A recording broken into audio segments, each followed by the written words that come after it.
Hello, Caleb. Hey, Mike, how's it going? It's going pretty well. How are you doing? Doing well, doing well. What are you drinking tonight? In honor of our discussion topic tonight, I have made an aviation. So I'm having a little gin, a little creme de violette, some maraschino, and some lemon. Nice little, it's a bit of a purpley, fruity drink, but goes well with what we want to talk about tonight. How about you? I'm having an old pal. So it's rye and dry vermouth and Campari. And it's oddly complex for those three simple ingredients. I like it a lot. Excellent. So I was thinking, as I hinted with the aviation, I would like to talk about autopilot tonight. All right. The long awaited topic. I think we've been alluding to wanting to talk about autopilot for a long time, and we're finally here. The day has arrived. It's like Christmas Eve or Christmas, I guess. Yeah. And I think we already expect this will be a very long topic, so we're probably going to split it up into two episodes. Yeah. So tonight we can talk about the current state of the art, how autopilot's implemented, and the more tactical, practical. I'm rapping. The tactical, practical matters about autopilot as it exists today. Awesome. All right. Sounds good. Let's dive in. All right. Yeah. So I guess the initial context to set for autopilot and just autonomous driving, I think, is thinking about why is it important. And I think the biggest reason it's important is thinking about car crash related deaths. Humans are terrible drivers. Yeah, humans are terrible drivers, and we cause a lot of people to die as a result of our bad driving. And I was checking it out, and according to the World Health Organization, a staggering 1.25 million deaths a year are caused by auto accidents.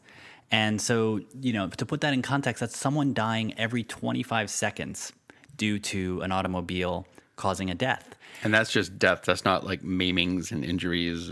Yeah, that's death. That's not accidents. That's not, anything related to crashes. Crashes are way, way higher. And so it breaks down to around 35,000 a year in the U.S.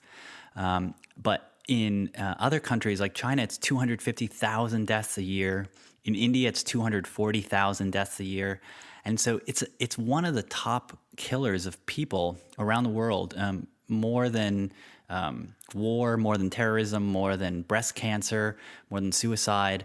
And so it's a massive health problem, and many countries are starting to realize this and actually instituting more and more regulation around safety.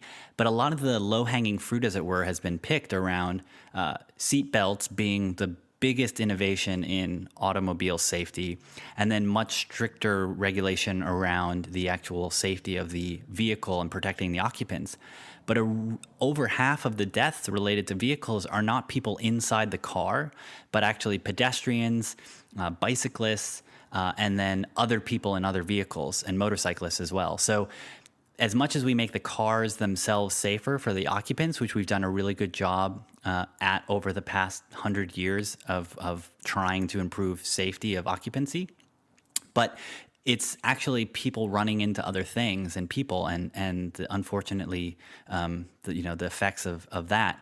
And so autopilot type features and autonomous driving really has the ability to take humans out of the equation and be much, much better drivers and not hit things. I think that's sort of why it's important, right? There's a lot of technical reasons why it's very cool, a lot of convenience features for people and long-term implications for what it means if you don't have to drive. But for society, just making sure, 1 million plus more people are surviving every year due to a preventable cause, I think is, why this is so important and much bigger than just Tesla. Yeah, I mean, there are whole charities and awareness drives and charity walks and everything for all these things that kill less people than auto accidents. And no one thinks about the deaths in auto crashes at all, really, especially in the U.S. Yeah, I mean, we have the Mothers Against Drunk Driving in the U.S., which is very popular, a large organization. So I think drunk driving has gotten a lot of attention, but there's so many others of just distracted driving, of people being tired, and then just other human errors of us just not being great at managing a 3,000-pound vehicle at 65 miles an hour. I mean, it's just a very dangerous thing, and it's just remarkable that we think these painted lines on the street are, enough to keep us safe from not running into other vehicles. And, apparently over 90% of the vehicles accidents are human error. So it's not as if these cars are, making some problem or exploding or, it is mostly human error. And so, you could expect up to 90% of those deaths to be preventable with better computer systems. Yeah, definitely. Obviously humans did not evolve to travel at 70 plus miles an hour. And our reaction time isn't fast enough. And I think that's not even taking into account the psychological effects of being in a vehicle where you just get more aggressive and you want to go faster. And it has all these follow up effects that are all horrible. Well, yeah, and the ability, the requirements to get a driver's license are remarkably low, at least in the Yeah. U.S. And we give the ability to drive this vehicle that is deadly to people whose brains aren't fully formed. In the case of 16 and 17-year-olds, and Yeah, or whose brains are deteriorating in older people, and we can't take that license away because we've built up so much of our environment that you actually need a vehicle and you need to be able to drive just to exist in most of the country. Yeah, totally. So I feel like that is sort of the background I wanted to set, that that's why this is important, and that's why, beyond the fun factor of not having to drive, this is a big deal. And I think why more and more countries and car companies are going to get behind this, because once it's provable that these vehicles are safer when the computer is driving, there will be a very quick shift to it. So yeah, I think that's sort of the backdrop for the conversation. Cool. So now, and we have just had our, I guess, our first autopilot experiences last week with our Model X test drives. And yeah, did that make you feel any more optimistic about it, or what were your impressions there? Yeah, I mean, I'm certainly more convinced than ever after having actually used autopilot as the driver that I don't want to be driving. I trust the vehicle more. And very recently, the head of the Tesla Autopilot program was speaking at a conference in San Francisco and started sharing some stats about how much they were driven, and we'll talk about that. But one of the really interesting ones that he shared was that he showed a graph of the drivable path for these vehicles in their lane, and that the vehicles on autopilot had an extremely tight bell curve around staying in the center of the lane. But when humans were in control, it was a much flatter curve, indicating that human drivers are much more variant in where they keep the vehicle in the lane. And so it was just this very stark, like almost a sharp graph of autopilot showing how much better the autopilot already is for Tesla. So I think there's just so many more indications that this is going to be the way of the future.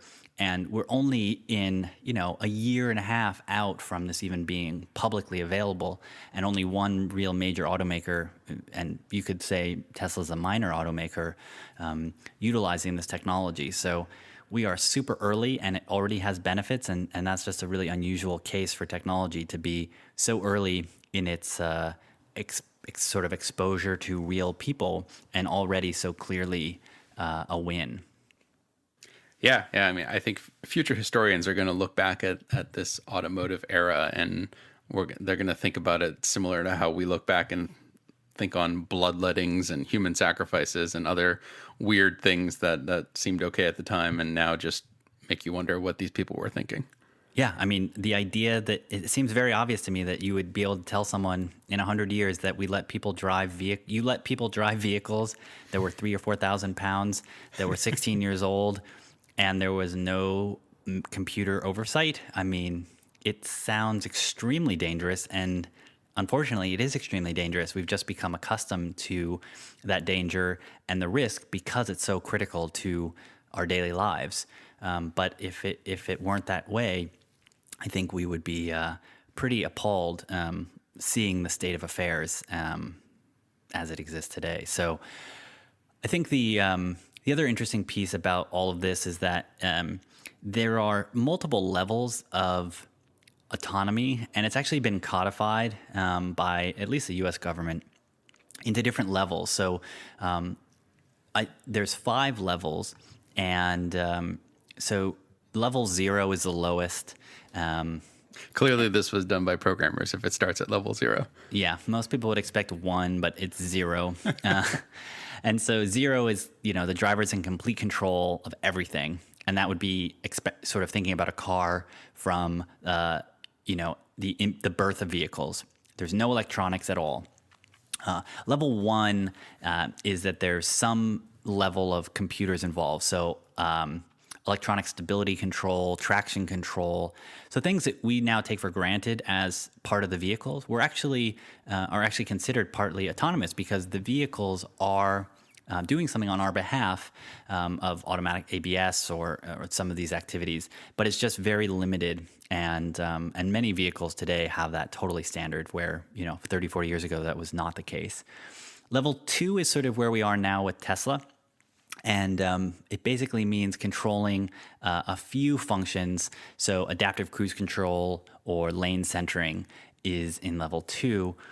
And level 3 is the next level up where we're really trying to get to in the next couple years of the driver is sometimes in control, but the vehicle is mainly in control and able to actually navigate from point A to point B.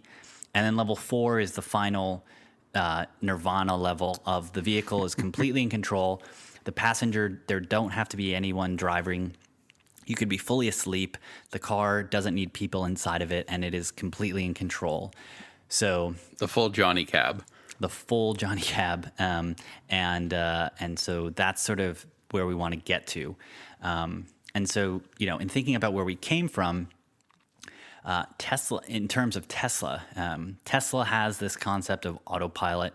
It's their brand name for the combination of the sensors and the functionality that leads to the ability for the Model S and now the Model X to drive in certain circumstances. And it was actually announced in 2014, in October of 2014. So relatively recently, about 2 years after the Model S came out. And it was announced at an event where they actually introduced the dual motor. So it was sort of the one more thing for that event. And at that point, Elon Musk was saying, we've been able to accelerate the autopilot program a bit forward and showed off how it would work. But it didn't actually release to customers for an entire year. And so it didn't come out until October 2015. But the cool thing is all the vehicles that were produced from October 2014 in the interim all had the hardware. But the ones before didn't. I think you had mentioned that last week when you were talking about buying a pre-owned Tesla, where the original Teslas up until that point cannot support it. Exactly. Okay. So there is specific hardware that Tesla added to the Model S to enable autopilot, and we'll get into that in a second. And so beyond that point of the software being released in this 7.0 update, it actually enabled these autopilot features. And one of the things that Tesla said very early on was, this is a beta, and a beta is a software concept of just not being fully ready for all the bugs being worked out or the majority of the bugs being worked out, and sort of a caveat that there are going to be pretty big improvements coming down the road, no pun intended, and also that there are deficiencies in the experience, and so a little bit of buyer beware or user beware that this isn't quite our envisioned end state. So it's still considered a beta, even today as we sit here in 2016. So yeah, Tesla was really the first automaker to package it up into this very sexy consumerized idea of the car is going to drive itself. And there's been speculation and sort of debate around whether or not Tesla was too aggressive in marketing this as the car will drive itself, because many vehicles, to be fair, have had some of these individual features of adaptive cruise control has been available for 5 or 6 years on many high-end luxury vehicles. And that's where it adjusts the speed as you like come up upon another vehicle. Yeah, exactly. So instead of just setting a dumb 70 miles per hour on this freeway, if the vehicle gets too close to a vehicle in front of it, it will slow down. And those systems were based primarily on radar. And then there have been lane keeping. They're more about making sure you don't leave the lane than driving you inside of the lane, which is a bit different. And then also, those systems tend not to work without your hands. So Do those systems? I haven't actually used a car with that. Does it actually move the car for you, or is it just an alert, like kind of when you start driving over the little turtles in the lane where your whole car starts shaking? it's both. So some of them are just haptic feedback, so shaking the steering wheel and or making the vehicle or the steering wheel more difficult to move out of that lane. So sort of simulating it being hard to get over that lane marker. And then some do actually slightly turn you back into the lane, but they're not intended to be steering for you. They're sort of point in time fixes for issues. And they've traditionally been enhanced from safety features versus built from the mode of we want to make it so that you don't have to interact with the vehicle to drive. So they're sort of more enhanced safety than driving capabilities. So maybe it's a good time to actually describe.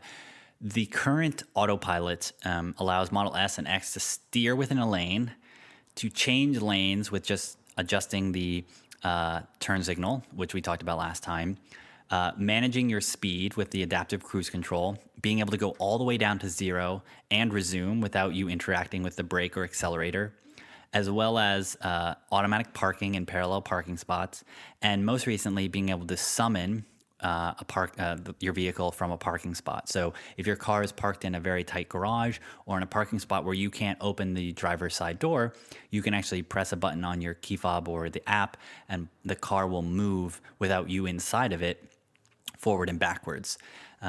And so that's sort of the current suite.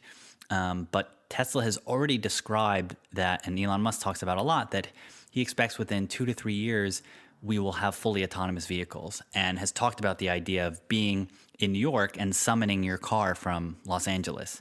So Tesla has the ambition and stated publicly their ambition for fully autonomous vehicles, and is really the only automaker that is pushing this so publicly in a publicly released product. A lot of other car makers have talked about wanting autonomous vehicles, but they put dates of 2020 or 2022 so far out there without much proof in existing vehicles that Tesla really is the leader. And I think it's pretty safe to say, regardless of your affiliation or interest in Tesla, that they are the leader currently in semi-autonomous driving. Yeah. Well, and if they're selling cars online, that means they can actually just have the car drive itself from the factory right to your door and cut out the middleman. Yeah, I mean, we were talking privately about some of the cool things that they could be doing in the factories. Because as they have all these Model 3s being produced, they're going to need to store those before they can put them on rail cars or drive them to dealerships.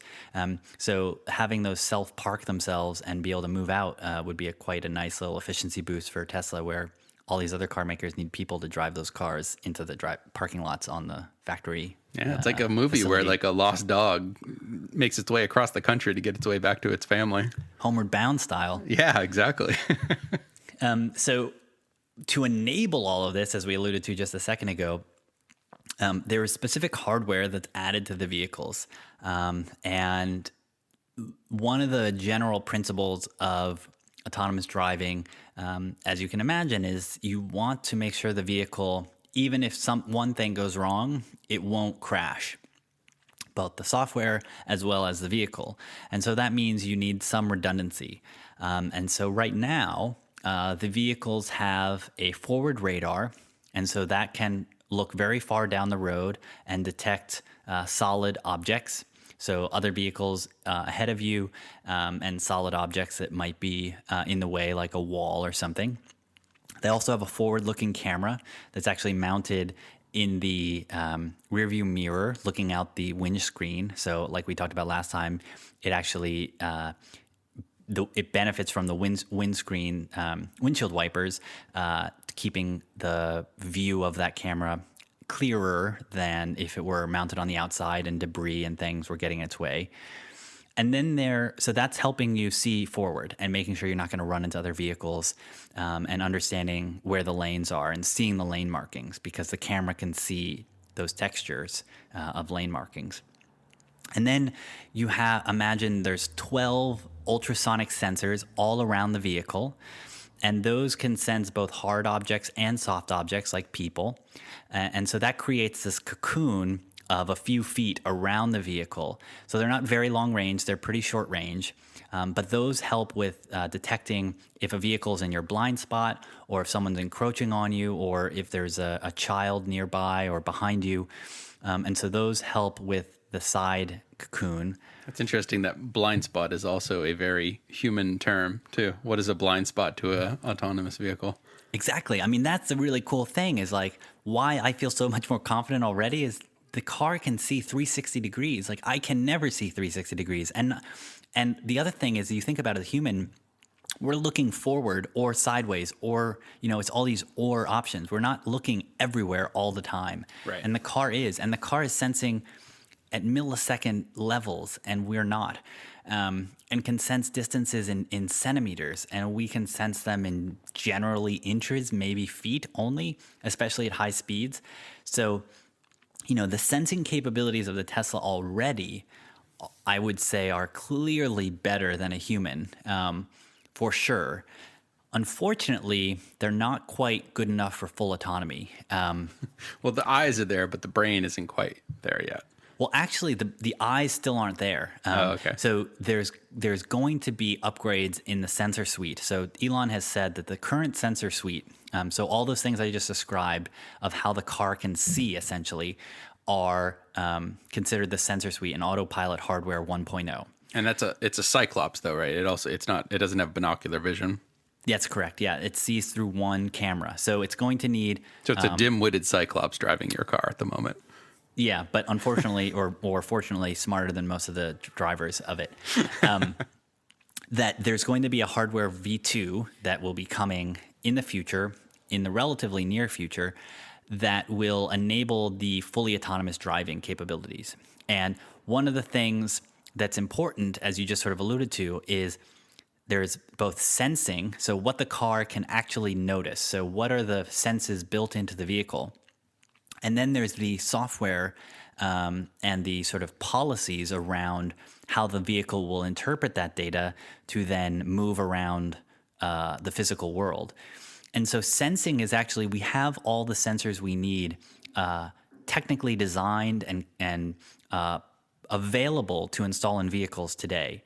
And so within the next year or two, vehicles will have the ability to have all the extra cameras. They're going to need a few more cameras, a few more radar, but it's sort of a doubling of the sensing capability to enable full self-driving. So we don't need a technology breakthrough to enable sensing that would enable self-driving vehicles.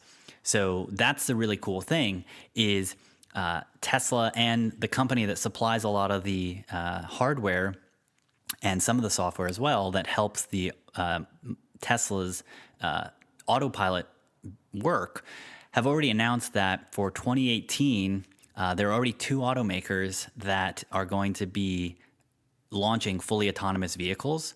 And we can bet that Tesla is one of those. They just teased that. They didn't actually announce who the 2 were. Yeah, so that happens to line up pretty well with the Model 3. So my current belief... This is a self-serving belief here. Yeah, my current belief is that the Model 3 will have the new sensor suite and have the ability and have the future proofing to do fully autonomous driving. The software component and the actual ability to do it, I don't believe will be ready at launch, but I think the vehicles will have that capability. So that's sort of a quick overview of the sensing. And who is the company that is doing this? It's a company called Mobileye. They've been around since about 2004, and they got their start actually doing. Their sort of whole thing was that cameras are a really valuable sensor for vehicles. And they started with safety features, some of these adaptive cruise control features, identifying pedestrians, reading traffic signs, reading speed limit signs. And so they've been working with top manufacturers from BMW to Audi to Ford to GM to Opel, all these vehicle OEMs for a very long time, and providing them sensors.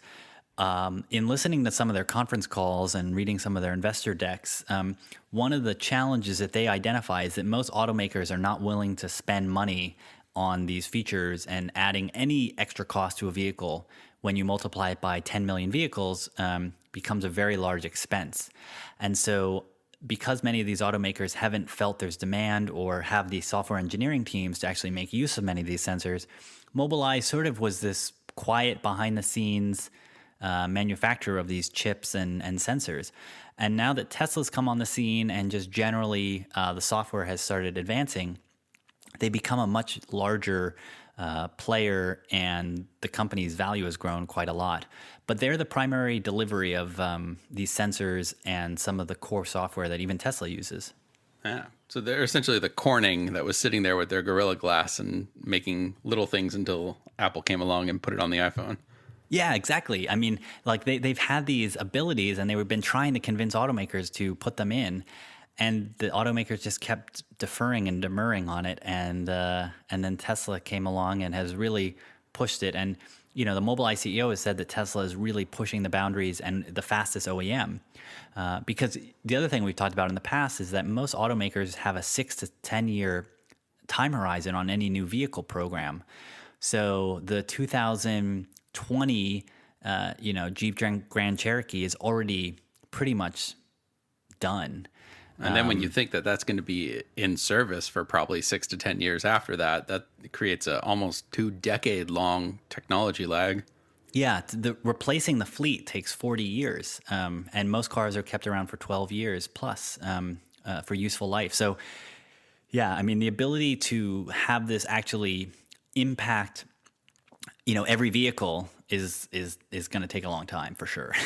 Yeah, well, and then we did do, I guess there are governmental interventions like the cash for clunkers and the initiatives to kind of get the gas guzzling, polluting cars off the road. You could imagine a future where, I guess we're saving the future for the next episode, but you could imagine a future where it's in society's best interest to get these unsafe human piloted vehicles off the road. Yeah, for sure. And I think that similar to what we're seeing with drones, where drones were launched as a technology and now regulators are starting to clamp down, you could imagine that the restrictions for driving keep increasing. And so many people would not be able to pass those driving restrictions, and many cities would not allow certain types of vehicles. I mean, London already has such a high tax on vehicles coming into the city center that they may have exceptions for driverless vehicles, for instance. Yeah, you could even imagine like a city like London or Manhattan or San Francisco requiring self-driving mode. Like as you cross the city limits, like your car takes over. Yeah, I mean, the same way that you can't drive a horse, in a city, use a horse in the city. You've never been on a horse, have you? I have been on a horse. I just am in this mixed metaphor world right now. Your family in Montana is crying at the moment. I know, it's unfortunate. We have horses, so I'm sorry. All I wanted was a faster horse. So the sensing stuff is there's the physical sensing hardware.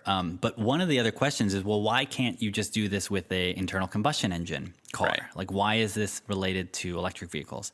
And it isn't necessarily related only to electric vehicles, but electric vehicles have a lot of advantages. So some of the things that Tesla has talked about as really big advantages is, one, the electric motors have millisecond response rate, which means that when the computer wants you to accelerate or wants you to adjust the speed of the vehicle, it can do it very quickly and very reliably, where relying on a gasoline engine, you need to know how fast you're going, and all these other things that are going to be a lot slower to respond.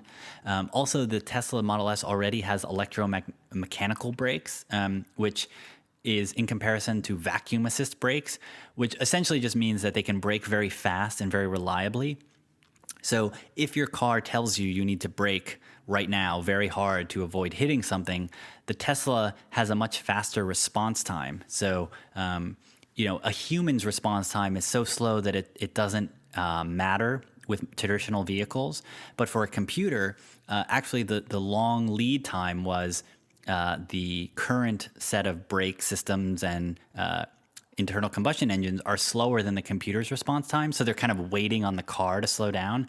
Where with the Tesla, they're so much faster that the Tesla autopilot system can actually respond and make the physical world and through the car respond a lot faster. And then the other big component to think about is the steering is all electronic anyways. So you don't have to add motors to the steering column, for instance, to move the steering wheel.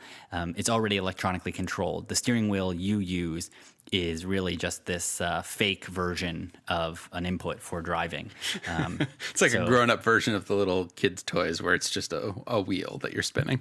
Yeah, exactly. It's like plugging that into your Xbox. I mean, you're not really adjusting the steering column on that car in Gran Turismo. It's just interpreting these digital signals from the resistors in the steering wheel. So all of those sort of play together to indicate that the sensors plus the electronic vehicle sort of subsystems all lead to a much more responsive vehicle that can more precisely control where it is in the real world, which is really important for safety. Cool. So how much so Tesla has this out here since what you said, like 2014 now? Like how much is this being used? How much is autopilot actually driving? Do we know? Yeah, we actually have learned two data points that Tesla has shared. So they're official data points. And so as of April 9th in 2016, so a few months, about a month or so since we record this, there were 47 million miles driven with autopilot. And so 47 million? 47 million miles driven with active autopilot turned on. Wow. Yeah. And that's around 50,000 or so vehicles that have it. And so we test drove this past week, so that doesn't even count our like 40 miles that we added to that. Exactly. No. And then as of May 24th, they just indicated at this conference that 100 million miles have been driven with autopilot active. So just for context, it took it took 100 and about 200 days to drive 47 million miles. And then it took only 45 days to drive another 50 million miles. So the rate of adoption of autopilot is increasing at almost 4 to 5x what it took. So really, really fast adoption rate. So people are getting more and more comfortable with it, and the number of miles is increasing. And the other really cool stat we just got was 780 million, so nearing 1 billion miles have been driven by cars with autopilot hardware equipped.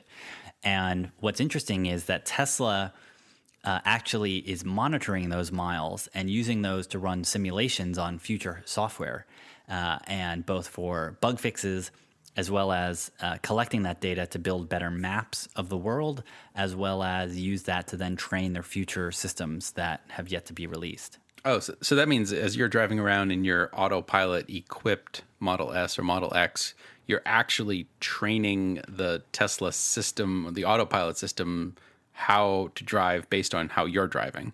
Exactly. That's the really cool thing about autopilot and Tesla's particular approach is that every Tesla has both Wi-Fi and 3G or LTE modems, so they can connect to the internet.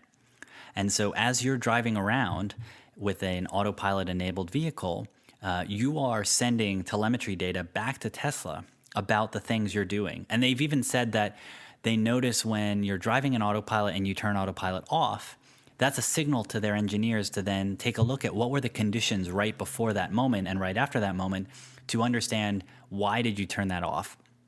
And a lot of users of Teslas are already reporting that their daily drives are getting better and better already, just a few months after it's sort of been released, a year or so after it's been released, that it's being better through turns.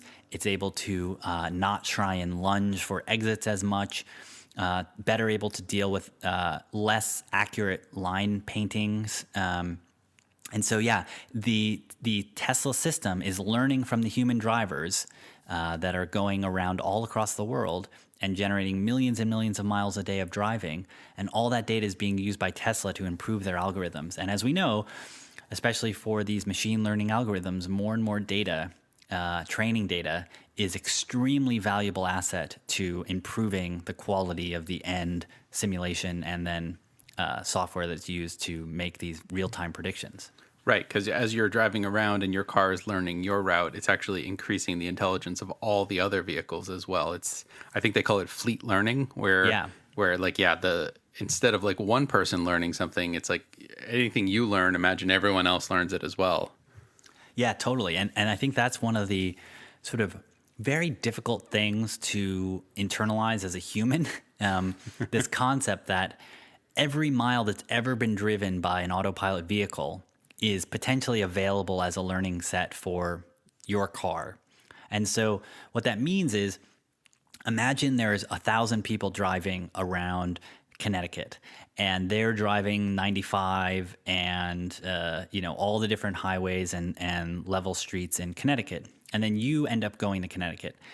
All the things that have been improved about the Connecticut routing system, driven by all those local drivers, when your Tesla shows up and driving in Connecticut, it's benefiting from that because its software is being updated at a regular cadence to learn all the things those other drivers have done. And for the area you live in, you are helping to contribute to that. So as Tesla sells more and more of these vehicles, and imagining selling hundreds of thousands of them with a Model 3, the same way that folks like Waze and Google Maps and Apple Maps improve their traffic understanding and just their general routing through millions of people using them, Autopilot already is improving. And this is something that is core to Tesla. This is not a Mobileye feature. This is something Tesla has built in-house. And what's really cool too is when you think about a map today and you use turn-by-turn directions, Google Maps now can tell you what lane you need to be in, but Google Maps doesn't know what lane you're in because the resolution of GPS isn't fine-grained enough to orient you on one lane or another. But Tesla actually now has such high-resolution maps that they're starting to build the foundation that will lead to fully autonomous driving, because you're going to need both the sensors to sense what's happening, but you need a backup. And maps can be a backup for sensing and letting you know where you are in the lane, whether or not this is a safe lane to be in, what speed people travel in this lane usually, what's coming up ahead. And so right now you can't put in a destination into your Tesla and have it drive you there. But that's the future we're not too far away from, where I could be in California and in San Francisco and put in a destination of Disneyland, and the vehicle will actually be able to navigate me to Disneyland because many other vehicles have driven there already, and so it knows what pathways people usually take and what are safe pathways. But also the sensor suite will be good enough to make sure that it can navigate getting on and off the highway and all these tricky edge case situations that humans take for granted that computers need to be trained on. So yeah, there's just so much coming, and the fact that these cars are connected to the internet and Tesla is such a strong indication that it's going to improve at such a faster pace than we're used to. But hopefully a controllable pace so that your autopilot Samantha doesn't all of a sudden join with all the other autopilots and dump you and leave the Earth for life in the void. Yeah, I mean, I think that her is definitely an indication of what that final end state could be for AI. But the car's AI is pretty limited. Its scope of interest is pretty much around navigating roads For now. So for now. And Elon Musk has talked about this a lot, actually, that he is quite concerned about AI. So I don't think you'll see that coming from Tesla. Maybe GM or Toyota might get it wrong. But he sees what they're working on 5 years from now. So maybe he's trying to tell us something. Well, at least he'll have the sort of foresight to try and prevent it or build in fail safes. He'll be the Sarah Connor of autopilot. Yeah, exactly. He'll go back in time and solve us, fix us. So how does how Tesla? We've been talking about how Tesla is doing it. How does that differ from Google and anyone else that's currently working on autopilot? I think what General Motors just bought a startup called Cruise Hmm. recently, which is just a couple blocks from my office in Soma. And they've been rolling around San Francisco with a Nissan Leaf with all these lidar on top of it. Yep. But yeah, notably, like Google has lidar very very prominently on top of their vehicles, and this cruise company also had lidar at Yep. various points. But Tesla notably is not using lidar. So how do the approaches differ? Yeah. So LiDAR is a sensing technology. Which is So it's essentially radar with lasers instead of radio waves, right? yeah, it shoots Okay. out lasers, and many of them right now are Frickin' lasers? Yeah, frickin' lasers out of their head. Many of them are mechanical, so they emit a laser beam, and then there's a mechanical mirror that spins around the lasers. Which And you really basically, notice when you actually see I mean, I used to live in Mountain View and we used to see the Lexuses driving around and they always had this weird spinning orb on top that was going around at like, I don't know, like a couple times a second spinning around. yep, that's the LiDAR. And so it's emitting laser out and then measuring the laser light coming back. And similar to radar and sonar and echolocation of dolphins, being able to then measure the time it takes to come back and then basically build a map of sort of the physical world. Similar to like a Kinect on an Xbox where it's shooting out invisible light signals to you and then creating this physical map of the world. So the big difference is obviously Google currently does not sell any vehicles, and Google does not currently have any relationships with automakers that are bearing any fruit today. They're currently talking to automakers. And they've started this project a long time ago with the Priuses, and now they're using the Lexuses. And so they drive around Mountain View and Austin, and their vehicles, they're taking the approach of rather than augmenting traditional driving capabilities and incrementally getting to self-driving vehicles. Their stated position is that as soon as you start removing the obligation of the driver to be in control, most drivers will abdicate responsibility completely. And in the moment when the vehicle needs the human driver the most, they will not be prepared to take over. See, now that makes complete sense to me. I mean, people are already distracted when they are supposed to be paying attention. And now if you tell them that they only have to pay half attention, I mean, forget about it. Yeah, I mean that they did testing with this, and that in their early days they tried putting people who were not part of the team of the self-driving cars in there, and they found that they trusted it so much so quickly that they started working on their computer. And then when the computer was not able to handle an edge case, that person did worse than a driver who was fully alert and had no self-driving capabilities. So Google's stated position publicly has been that they are looking for a complete autonomous driving solution versus the approach that Tesla and others are taking in the current automaker world of this incremental approach where you continually enhance, starting from safety features to convenience features to self-driving features. And that manifests itself both in the sort of general policy, but also in the technology choices that they're making. And so Teslas don't use LiDAR, and Google does. And Google uses LiDAR pretty much solely as their goal. And what's interesting about that is their approach is to create a very high resolution map. And when I say a map, I mean much more than the map we think about with a TomTom or a Google Maps. But imagine, you know, in the Matrix when Neo sort of sees the entire world as code, and he can see the physical world as code. Well, you see this on Street View too. When you pan around on Street View, and it's all of a sudden your cursor changes to the shape of the building on the front. So it's they're clearly recognizing things in there.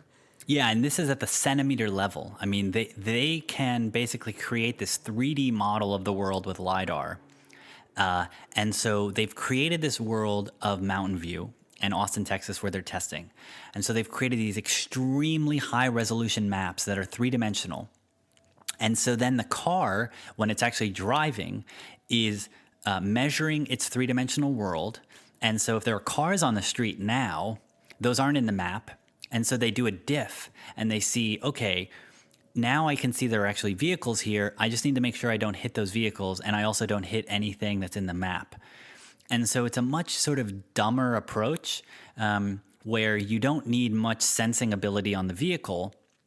You just need to have extremely high resolution maps of the real world. Now, the Tesla takes the opposite approach, where we just talked about. They have lots of high resolution sensors on the car and a very low quality map. The Tesla can drive somewhere like Antarctica and never been there before, and autopilot will work. If you dropped, the Google self-driving vehicle in Texas, it wouldn't know how to drive. It wouldn't be able to go anywhere.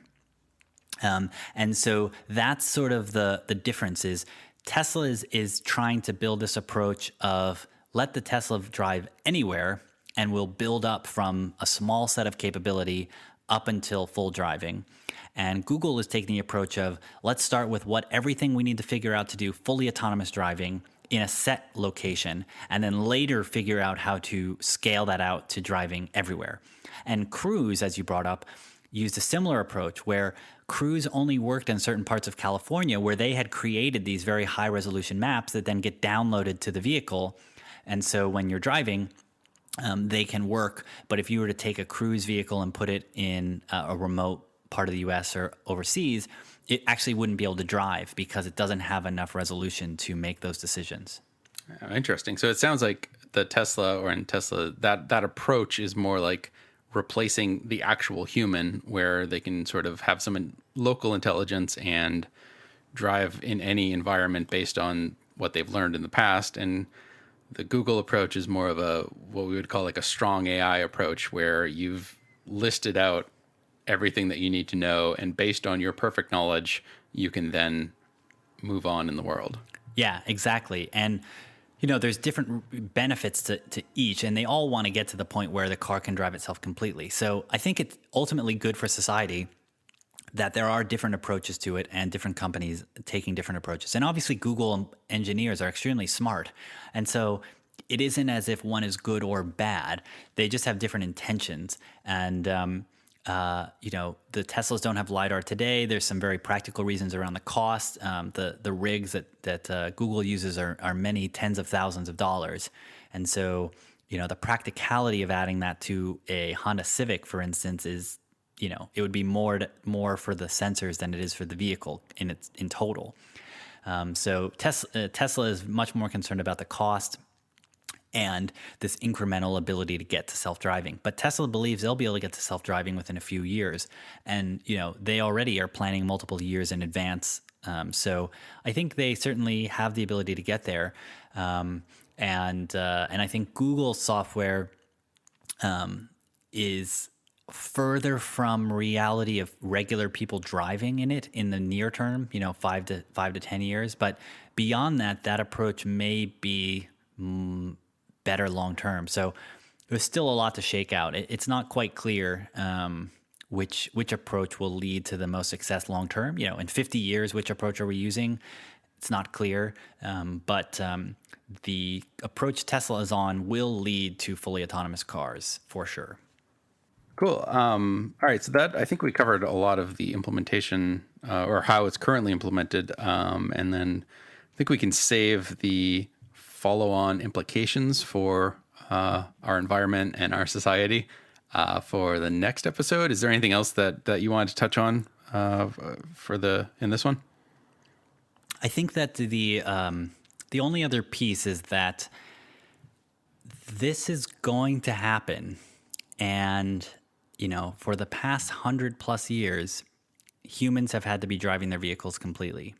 And in the next 100 years, when we exit that 100-year period, it seems inevitable that humans will not be driving. It also seems inevitable that in the 50-year horizon, humans will not be driving. It also seems inevitable that in the 25-year horizon, people will not be driving. The question is, in that 0 from now to 25 years from now, when is it going to be that A, you will be able to, as a consumer, buy a vehicle that will fully drive itself?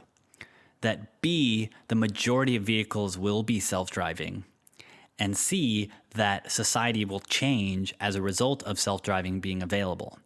Because if you look back to other technology advances, being able to buy a computer as a large corporation or as a government in the 60s is very different than where we were in 2000, where everyone could potentially get a PC. And so that's going to be the really interesting thing, I think, to talk about next is when it becomes possible is very different from when it becomes important to the world at large. And especially because the replacement cycle, as we alluded to at the top of the episode, is so long for vehicles that cars have such a long useful life that getting the sensing abilities and the sort of capability of cars becoming self-driving is certainly going to happen far before the vehicles are actually driving you wherever you want to go and you're falling asleep in the back. And then when vehicles are redesigned to take into light the fact that people are not driving anymore will be later. And so that's the really exciting piece. And I think the thing that probably gets most misunderstood in the press, and when people talk about self-driving vehicles, there's the most sloppiness in precision around talking about these different sort of milestones. So yeah, I think that's sort of the big thing. And recapping this episode, we're sort of in V.5 of self-driving vehicle capability today.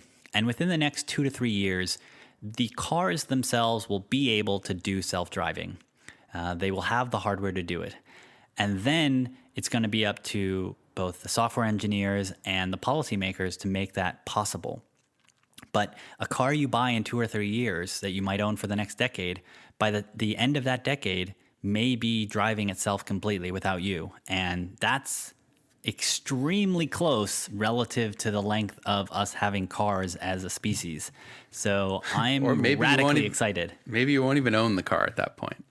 Yeah, that's the other piece. And we can talk about this sort of why ownership is important today relative to transportation at large, and why train companies and wagon makers did not necessarily make it into the transition to personal transportation, which we now know as vehicles and cars, that the job of a vehicle is to get you places. And things like Uber and Lyft and Didi and others are more at the root of getting you somewhere.